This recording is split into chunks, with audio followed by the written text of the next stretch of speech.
guys, welcome to Kipoerneke's Corner. I am over on EverQuest 2 at the moment, and just kind of messing around until EverQuest Legends goes live, and then I'll go on there. So, getting the chat set up over here. That looks alright. Now, okay.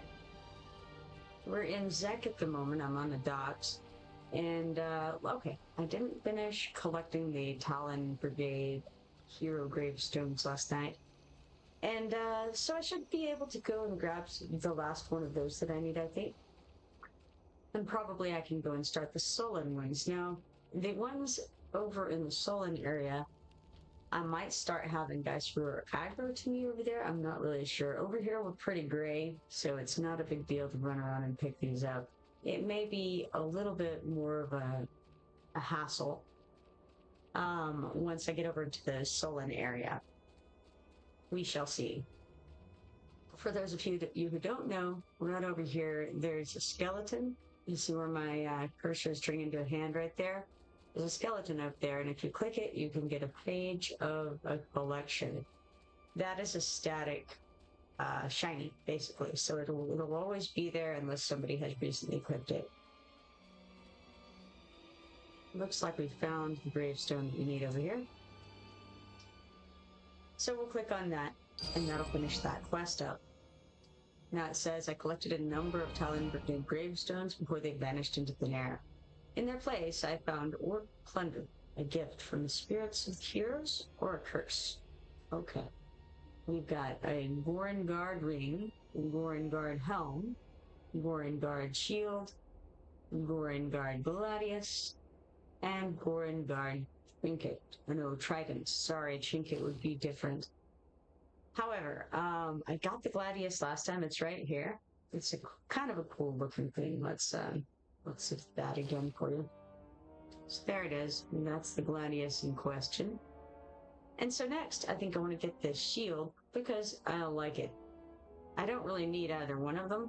I just think it's a nice looking shield. So I think that's what I'll pick up for this. Warrengard shield it is. Okay, now I'm going to head over toward the Sullen area. I can't remember exactly where the starter for the Sullen is. Like this, the part where I pick up the quest for finding the Sullen gravestones. But I know that it's this direction, so I'm going to head this way and see if I can find it. Now later on in the game's development, there were horses added to various places, like over here, so that you could get around a little faster. Fast travel became a big thing, but at this stage of the game, we don't have anything like that. So we just run around and have to do things the old-fashioned way on foot. Now, that's not entirely true. There are mounts. I don't have a mount on this character. There's not a lot of need for one right now. They cost some platinum and some status, and I think your guild has to be certain levels to get certain mounts and things like that. And I just haven't cared enough to get a mount at this stage of the game. However, that being said, me being me, when I played on my first character on EverQuest 2, it was many years before I got a mount, because even though I was a conjurer as my main at that time, it just wasn't that important to me to get places quickly. And I don't mind clicking the sprint button on and off either. So, not a big deal for me. I'm going to run these lions off, hopefully, and then pick up some of these shinies we got laying around here. This is a page. Rise of the Orcs, the Rousing, page 11. But there was another one back here before I got attacked by the lionesses. And it's a regular shiny.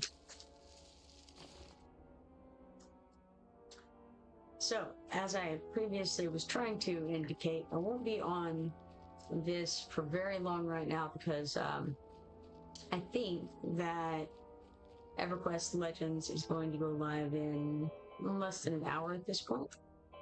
And so I'll probably switch over there and start downloading that and all of those types of things at some point.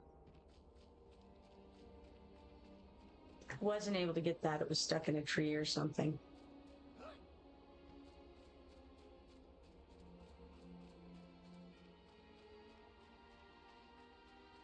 Okay, there should be probably some more shinies this direction. And then I can go north. And I think north is where my quest starter is going to be for the Talon Brigade here, or Hero Brigade. Markers, gravestones. Best Historic Empire, page 5, right there.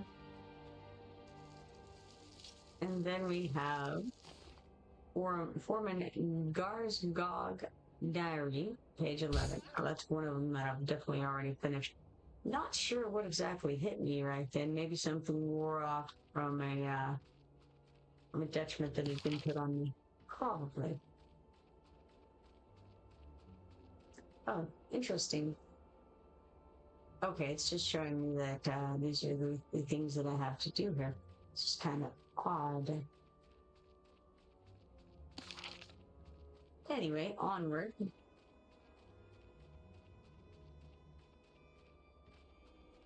I do need to go by Titan's Tower at some point, and that's going to be this direction as well.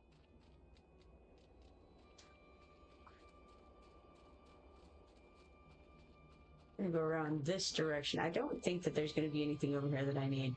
There's this right here. The tree. I think it may be a quest starter. Not sure. No, it looks like it's just a markable item. Could not remember. Here we have another page. Rise of the Orcs, the Dead Time, page 1. I already have that. It's no trade. There's really no reason to pick it up. The only reason I would pick something like that up is if I'm hunting shinies and it's one that I don't need, and I would still get it because it's going to take up a location for something else to spawn. But otherwise, there's no reason to get them if they're no trade, you know, and you already have it. Here's Rise of the Orcs, the Fall, page 5.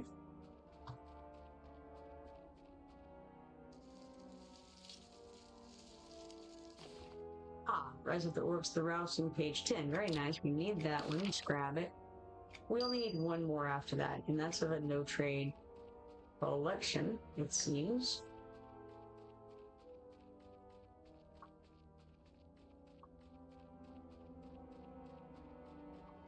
I don't love the concept of no-trade collections or no-trade shinies in general, really.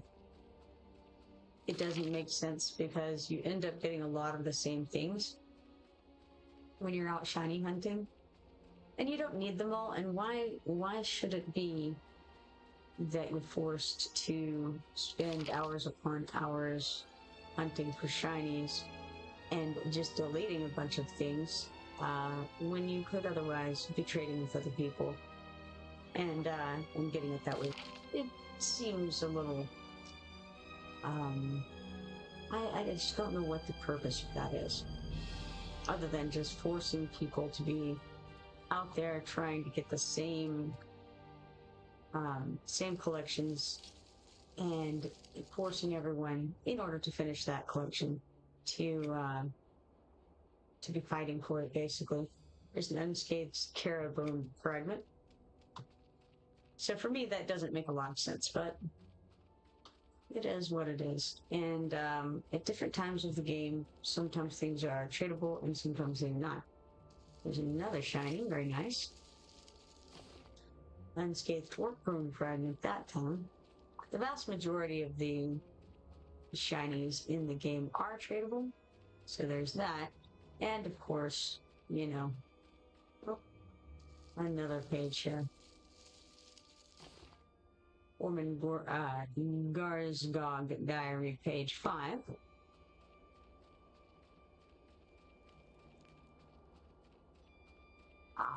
Here we have some green guys. We're gonna run for our lives. Wasn't even thinking about it. Busy thinking about shinies.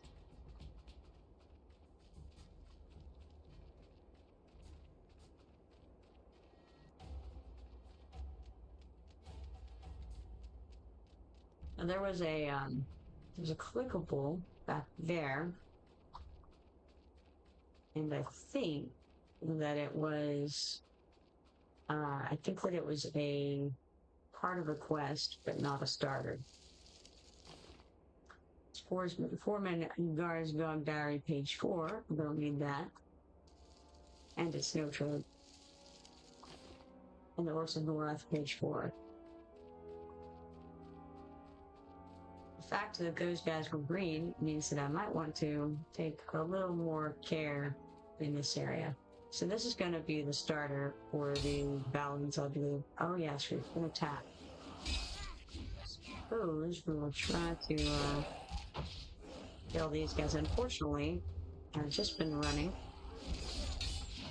And so, a little bit low on power. Not distressingly low, but yeah, a little low. Don't want the orc smuggler requisition. That's the language. You collect those pages. Again, they're no trade and all that, so not very useful. Let's get this. The stone markers of orc craftsmanship. There is a weathered symbol on it of a flaming sword crossed with a battle axe and an orc skull. A film of dirt cakes portions of the marker. Wipe the caked dirt off the marker face. And we shall accept this quest. Underneath the coat of mud and dirt can be found words written in Norathian. It reads, "Beware, children of the Lessers. The gods of war shall smite thee, and the spirits of sowing shall curse every footfall." Alright, so now we go and we try to find the gravestones. This area has quite a number of orcs running around. So, care must be taken. Or, conversely, I might just forget what I'm doing and run right into them. Who knows? Could happen. Stranger things have been known to occur. And there's one right there on me. Not real worried about it. That might be a marker over here. A gravestone? Possibly. Just gonna run on through these guys.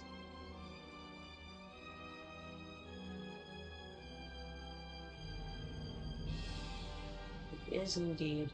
Didn't quite go far enough. There we go. Alright, let's pick this up. It's interesting that the words as it goes across the screen there say pick up device. It doesn't feel like it's a device. It feels like it's a gravestone. We do have room for more quests, so let's get this boot shredder's guide while we're here. The sign appears to be a dilapidated map of the surrounding territory. There are a number of images that appear interesting to visit. Mark down the locations and accept quest. We managed to jot down clues from the dilapidated map in hopes of discovering the locations. Leave the trail guide. Alright, we've got Captive Thicket, Charred Vale, Titan's Tower, the Lookout, Bridge of Zek, and the Citadel. And here's another headstone.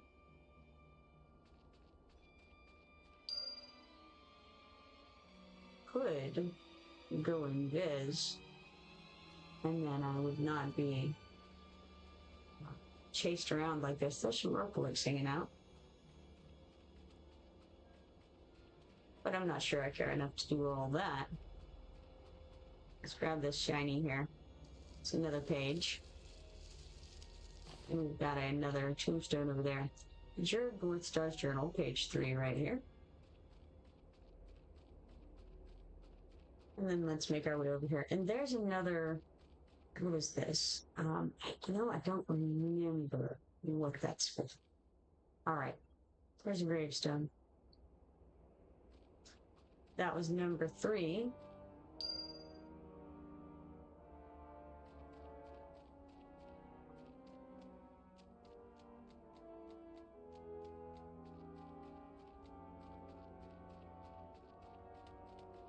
Shiny right there and a page right there. But I'm running on by with my horde of beasties that are on me.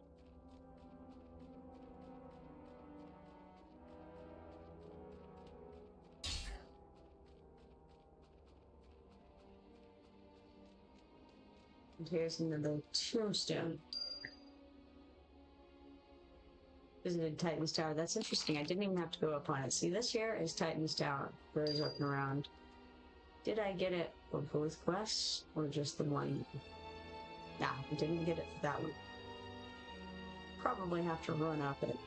Now here's another of these. See, it's a cursing stone, an ancient damage stone, and I think that we have to go around gathering those for a quest. But it's not a quest that I'm on right now. It says this looks like a man-made block of stone. It appears to be very ancient. The symbols etched upon the stone are nearly worn away, but what you can read is of a language unknown. Perhaps a code of sorts. Let's exit. And then, I think I'm going to try to find the bottom of this area here so I can go up it. But we have here a page. Let's grab that. Rise of the Orcs, the Rousing, page 6. My little gnome couldn't just run over that lip of earth there.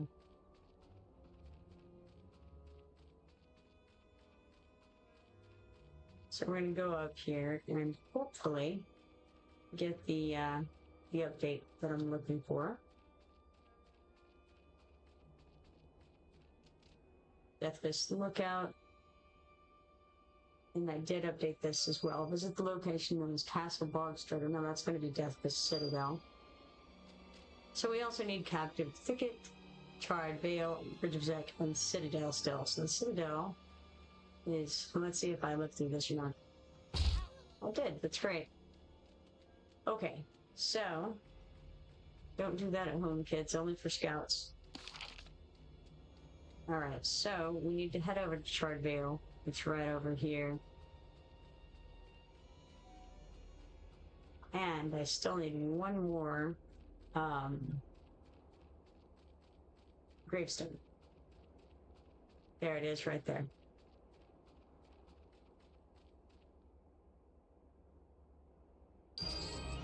Alright, I collected a number of Talon Brigade gravestones before they vanished into thin air.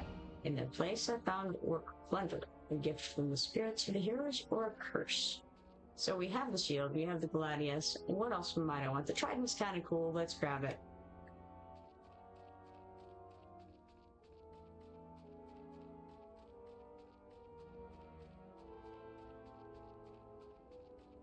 So we've finished the quest for the tombstones.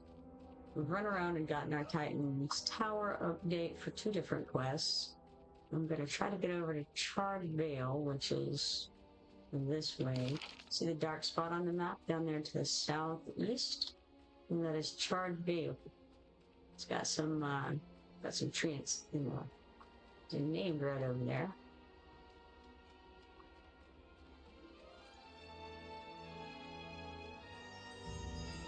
And here you are, the Charred Vale.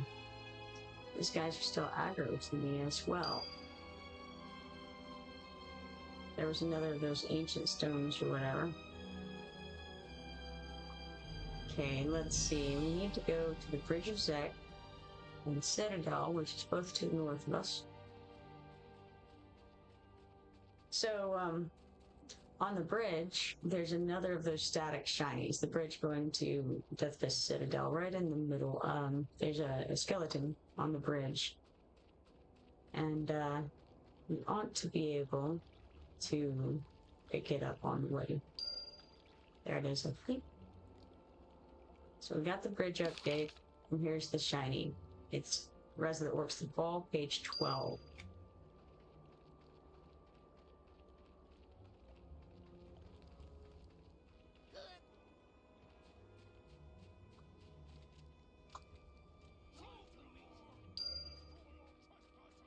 Visited Deathfist Citadel and the Badlands. And charted the location the orcs was known as. Didn't quite finish reading that. was running for my life instead. Now I just have the Captive Thicket, and then return to Hoggle Bog Starter for the other thing. Just gonna run through them. Those guys have barely run back to their previous location.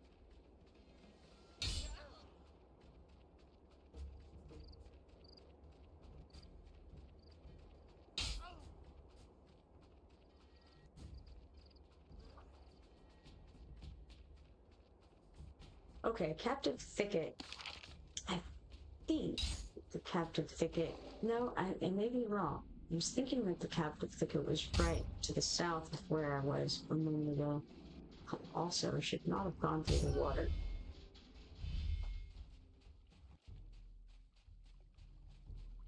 Should be pretty safe now.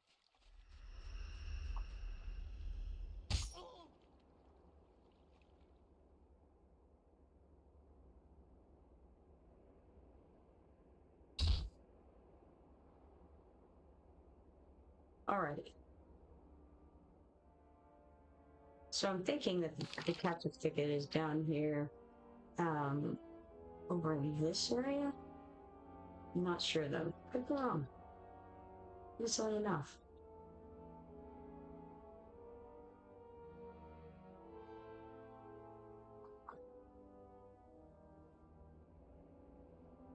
Let's go uninvis now. Cool part is I now have room for 2 quests, and if I can finish, like go turn in, I suppose, the Paradise Dream World, that should clear up another one. And of course the Bootstrappers. I can finish that, would be good as well.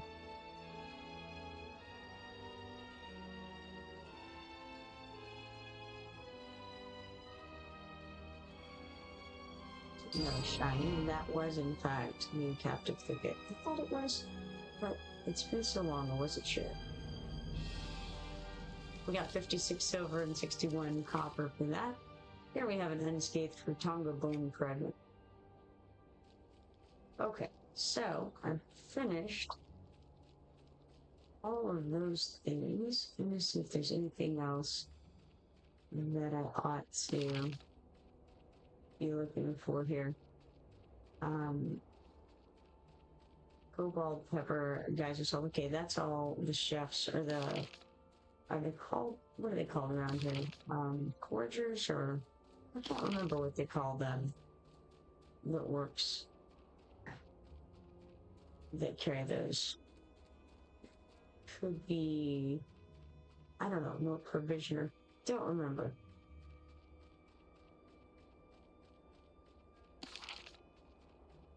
How quickly we forget. Alright, well, in that case, I think I'm going to go ahead and eat that, and that'll get me right over by Hoggle Bogster.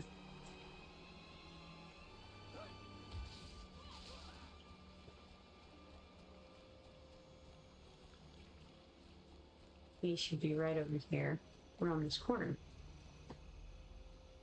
Weirdly, he has a yellow feather. He really ought to have a book over his head because I finished the quest, but here we are. Hello. He says, so, you have charted all the locations my disillusioned ancestor envisioned. I see now none of his dreams became a reality, and there's no fortune to claim. But there is one book I do have that is far more promising. A book taken from a Bogstrutter family adversary. A book that can make both of us rich. I say, what is the book? He says, I have a book belonging to the legendary Hasten Bootstrutter. His legend has veiled any of my family's efforts for ages, but his legend has proven a vault accurate records in most cases, unlike my ancestors. I say, why do you need me? He says, Bootstrutter's field guides have proven to be a wealth of undiscovered knowledge and undiscovered riches. That is why the great libraries pay highly for the offer of such books. But I have one they don't have, and this can make us both quite wealthy. You, me, and my overseers. I say, okay, I will help you. What do I need to do? Let's first select our reward over here. We've got an ebony breastplate, ebony hide vest, or an ebony robe up for grabs here. I don't need any of these things, so let's see what they look like. Let's clear this and then go with the breastplate first.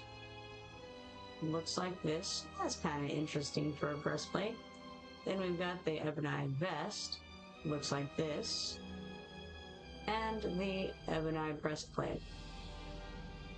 I already did the ebony breastplate. I need the robe next. There we are. That's a pretty nice robe. You know, I guess I tend toward robes out of all of the different, torso pieces. I like the robes. They tend to be pretty cool. I don't know if that's like a personal preference or if they just put more work into robes and they do into other things mostly. I'm not really sure. So the question is, do I get the cool robe or do I get one of these okay breastplates? Kind of a neat look there, ebony breastplate. Oh, wow. I think I'll do the boot. Let's do it. Then we'll accept this quest. Hoggle says, you'll take the guide with you and chart each and every location page by page. If each of these locations does exist, they just may offer greater rewards than can be imagined. But I warn you, if you take this to the authorities, my overseer shall be very upset. Very. I say, don't worry, I can follow orders. Read Bootstrutter's Guide to the Feerrott, my journal says. Well, now, where is Bootstrutter's Guide to the Feerrott? Who knows? We'll simply have to... That was very quick, actually. There it is. Alright. The Feerrott, a place filled with lush, exotic beauty. This jungle has stood its ground for ages and still thrives to this day. Through the ages, the children of war and the children of fear have met and vied for control of the jungle, all the while having to fend off the great dangers of the fauna and sometimes carnivorous flora. Ruins of attempted civilizations rest all about vines and roots entwined around stone, the jungle reclaiming itself. Only the tribal lizardmen have been able to maintain a long existence with this land, and it is with great respect for the dangerous jungle that they still remain. The Drowning Causeway. Made of megalithic slabs only an ogre effort could move, this stone roadway once ran from the sunken coast to a ogre-made isle named Greenblood Port. These days, the once grand causeway reaches for an isle that the sea has swallowed. Immense stones hold fast to each other as they reach deep into the Blackwater Sea to meet an isle that no longer breathes.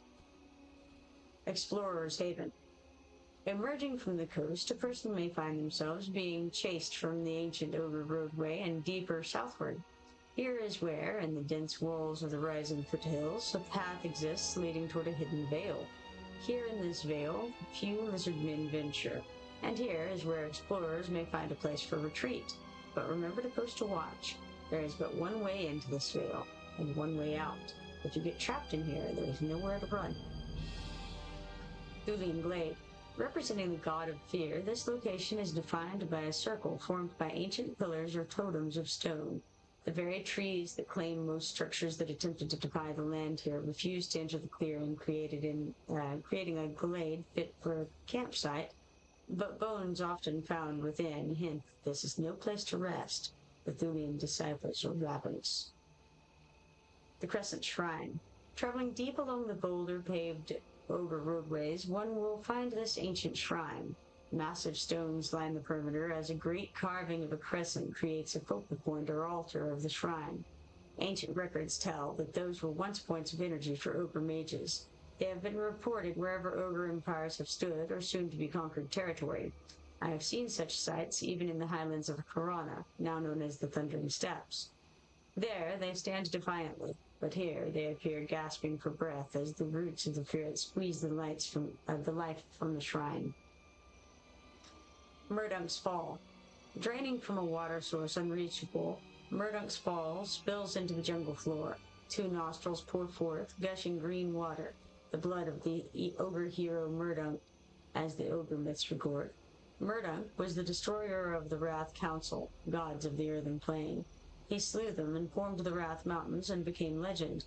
But it was here, at the foothills of the Wrath Mountains, that the dead gods of Earth had their revenge, as Murdant slipped from a single loosened pebble and plummeted to his death at this very spot, his blood forming the green blood river of the jungle. The Pyramid of Fear. Embraced by the Green Blood River on its march to the south, there is this small isle that I warn all to avoid. Sitting on this isle is one of the ancient Thulian pyramids built an eon ago, before the days of man. Go no closer to it, for it surely holds treasures of the mind, as well as the coin purse. This is sacred ground to the Thulian disciples, and atop the pyramid rests a herald of the abhorrent gods, a twisted and mutated creature having a vaguely humanoid appearance that suggests a more terrestrial origin, but a mangled passage of suffering into Thulian society. The Ring of the Amatra. Few know of the Amatra, but many know of the Druid Rings. Rings of megalithic stones holding druidic runes of nature and forming a circle. They appear in many of the greater forests of Norath, but why here in this jungle? Some studies have placed the existence of a tiny arm or branch of the majestic Eldar forest here within Feerrott.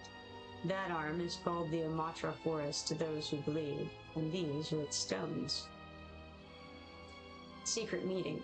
Deep off the beaten path and nestled between rocky hills is a pass which holds 3 monuments of war, each with runes and visages of the gods of war. The 3 monuments appear to be having some form of secret meeting far from the ears of the city. Could this be the location of such a meeting? A location of buried generals, or even the arrival point for a god's return? Altar of the 4 Cannons. For those war historians that studied the rise of the Second Fist of the Relosian Empire, this may be a familiar location. Here is where the Relosian Tetrad of Cannons held evil rituals said to bring great powers to the marching armies of Zek. The Tetrad were said to be some of the most brutal and emotionless shaman in their empire. Their spiritual power was unmatched, and many perished horribly at this altar in the name of conquest. The Ruins of Bralos. When the Second Fist of the Relosian Empire reached its height, they erected a grand city that was said to stretch from the foothills of Augup to the greater Anaconda Valley of the Feerrott. When that empire was swallowed up by the Green Mist, their grand capital was swallowed up by the Feerrott. But here can be found an extension of that great city, still standing as a monument to one of the most feared empires on Norath. Stone Gullet. Just when you think you've run out of room to trudge forward, the Feerrott surprises you. Here, where a small pond meets a reed-covered wall of stone, there is a hidden fissure. This tight tunnel is not for the claustrophobic. Tons and tons of stone press in on each other and offer just a tiny crack of tunnel to pass through. Beyond this tiny fissure rests a sacred ground hidden from Norathian eyes for centuries, the Valley of Fear. The Hands of Thule. The jungles of the Feerrott hold many mysterious artifacts and monuments. Of them, I can say that the Hand of Thule is the most interesting. These monuments are shaped like stone hands reaching up from the ground. Some have surmised that these were some form of arcane terraforming devices. Over time, they would transform the landscape around them into the likeness of the deadly, horrifying moors of Mordenthul, Plain of Fear. There are only 2 Hands of Thule left intact in the jungle, a must-see for any explorer. Just close the book now. So, gotta tour the Feerrott at some point. Alright, now it is 12:43 p.m., and I think that I better go ahead and call it here so that I can prepare for EverQuest Legends to go live. Hopefully, it'll go live here pretty soon. I think it's supposed to be in like 15 minutes, I believe. I could be off on my time, but I think so. So, I think that I will hop off, and hopefully I'll see you here in just a little while in EverQuest Legends. If you're playing that, be sure to let me know that you're on, and I'll add you to my friends list over there. But for now, I'm going to call it, and if you're not following me, be sure to follow me so that you can turn on notifications and see the next time that I go live, which should be very, very soon. Hopefully, I'll see you all there. Everybody, get ready, get a drink, get some food, and let's try to settle in for some EverQuest Legends here in a little bit. I will see you all later. Goodbye.